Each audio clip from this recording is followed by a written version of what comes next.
Hello, hello, and welcome to The Creative Kind. My name is Isolde Trachtenberg, and I'm really happy that you're here.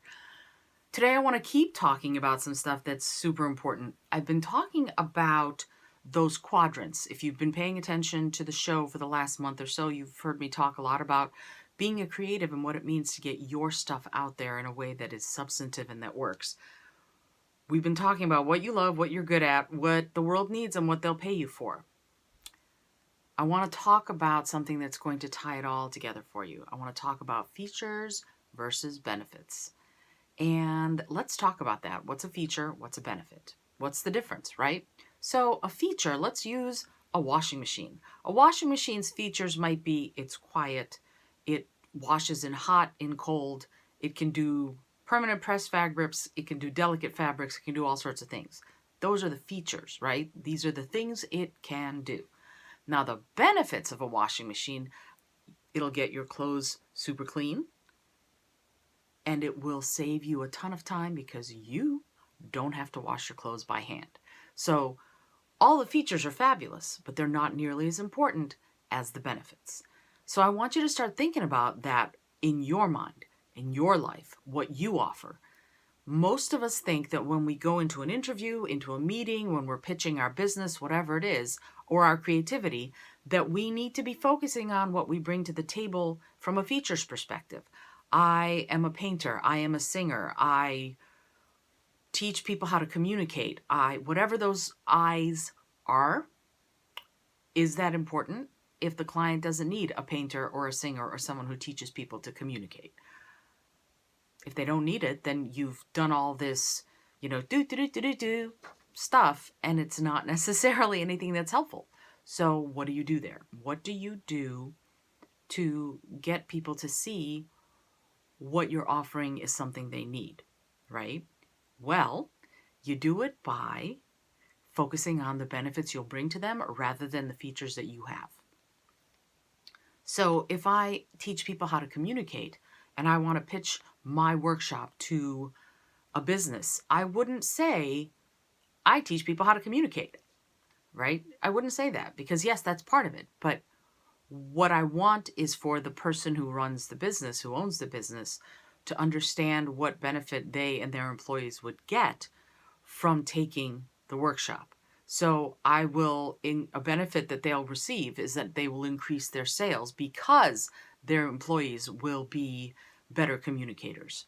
They will better be able to understand their customers' needs because they will be better listeners.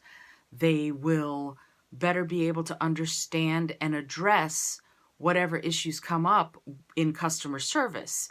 That's another benefit. Those are benefits that they will derive from having taken my workshop, and not so much the features that I provide that I'll be able to teach them how to do these things. Yes, that goes without saying. And what I want to focus on when I'm pitching my workshop to a company is all of the benefits that they will get from having taken my workshop.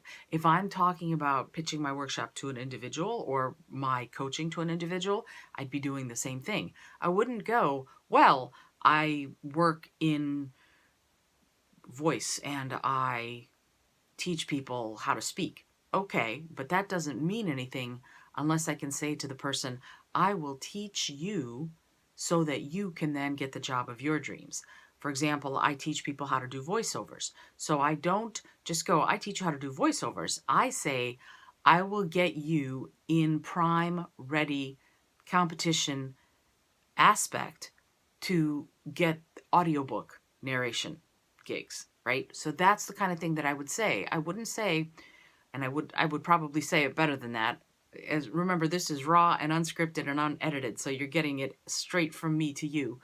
But I would say something along the lines of, I will put them in the top however many percent of people being capable or being able to audiobook narrate, or that they will be better able to articulate and enunciate really the toughest, most technical words in a particular science field, if that's what they're interested in doing, right? So I have to offer them what they want and be able to deliver the goods, but I want to focus on saying it in a way that they get to get the goods.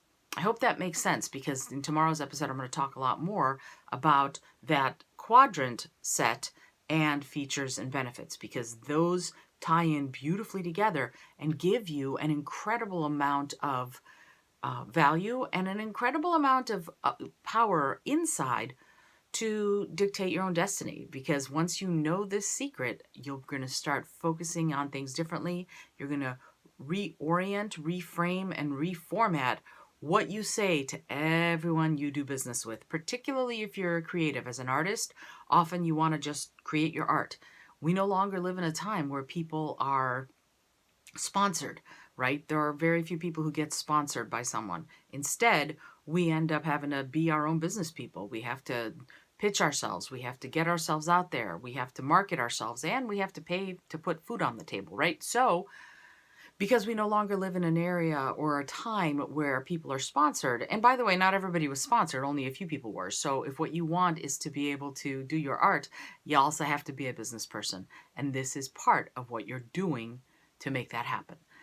If you know someone who needs to know about this, please let them know. Let them know about the Creative Kind podcast, isoldet.com/creativekind, so that they can and you can reap the benefits of this as well, because I'm trying to get you to get the job of your dreams. All right. Until tomorrow, I send you my love.